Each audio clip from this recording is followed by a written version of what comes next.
তাহেরপুরের জঙ্গলে বাস করত রহিমা বেগম ও তার ছেলে অয়ন। একদিন রহিমা বেগম রান্না করছিল। হঠাৎই রান্না করতে করতে গ্যাস শেষ হয়ে গেল। আর তখনই রহিমা তার ছেলে অয়নকে বলে, অয়ন বাবা, রান্না করতে করতে তো আমাদের গ্যাসই শেষ হয়ে গেছে। এখন কি হবে আমাদের বাবা? আর আমাদের কাছে তো টাকাও নেই যে গ্যাস কিনবো। কি করব এখন বাবা? কুড়াল নিয়ে জঙ্গলের দিকে হাঁটতে লাগলো জ্বালানি আনার উদ্দেশ্যে।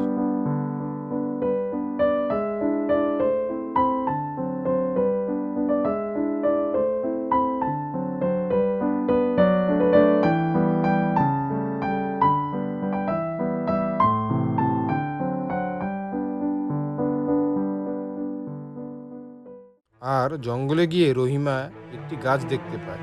গাছ দেখে সে বলে, এই তো সুন্দর একটা গাছ পেয়েছি। এই গাছটার জ্বালানি খুব ভালো হবে। এই কথা বলে রহিমা গাছটির কাছে যায় এবং কাটতে শুরু করে। আর হঠাৎই তখন রহিমা একটি আওয়াজ শুনতে পায়। আমাকে কেটো না, আমাকে কেটো না। আহারে, কে যেন একটা চিৎকার করে উঠলো। মনে হয় এই গাছটা চিৎকার করছে। দেখি তো, আবার একটা কূপ মেরে। এই বলে সে আবার গাছটা কাটতে শুরু করে। আর তখনই গাছটি আবার চিৎকার করতে করতে বলে। আমাকে কেটো না, আমাকে কেটো না। তখন রহিমা বুঝতে পারে যে এই গাছ কথা বলছে। আর তখন রহিমা গাছকে বলে, আমাকে কেটো না, আমাকে কেটো না। আমি জাদুর গাছ।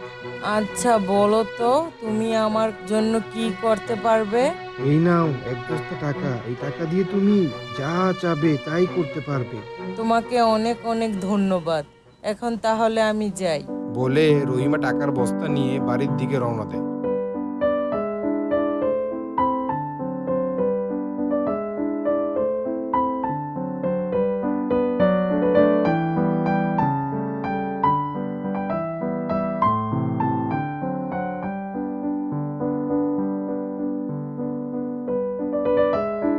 পথে রহিমার সাথে তার প্রতিবেশী সাদিয়ার সাথে দেখা। তারপর কি গো রহিমা, তুমি কোথা থেকে আসলে?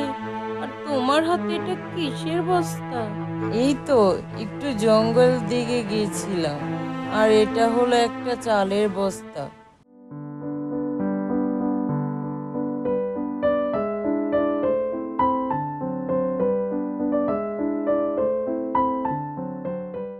কিন্তু সাদিয়া বুঝতে পারলো যে এটা চালের বস্তা না, টাকার বস্তা। রহিমা কিছু তো একটা লুকাচ্ছে আমার কাছে। কি চোখে চোখে রাখতে হবে। তারপর একদিন রহিমা আবার সেই জাদু গাছের কাছে টাকার বস্তা নিতে গেল। আর তার পিছু পিছু সাদিয়াও গেল এবং সে সব কিছু দেখতে পেল। আমাকেও টাকার বস্তা দাও, না হলে আমি তোমাকে কেটে ফেলবো। তারপর সাদিয়া গাছ কাটতে গেল এবং সে যখন গাছ কাটতে লাগলো তখন গাছ বলল, আমাকে কেটো না, আমাকে কেটো না। আমাকে কেটো না, আমাকে কেটো না। আমাকেও টাকার বস্তা দাও, না হলে আমি তোমাকে কেটে ফেলবো। গাছ তাকে আগুন দিয়ে পুড়িয়ে ফেলে এবং বলে, অতি লোভে মানুষ সব হারায়, তাই অতিরিক্ত লোভ কখনো ভালো হয় না।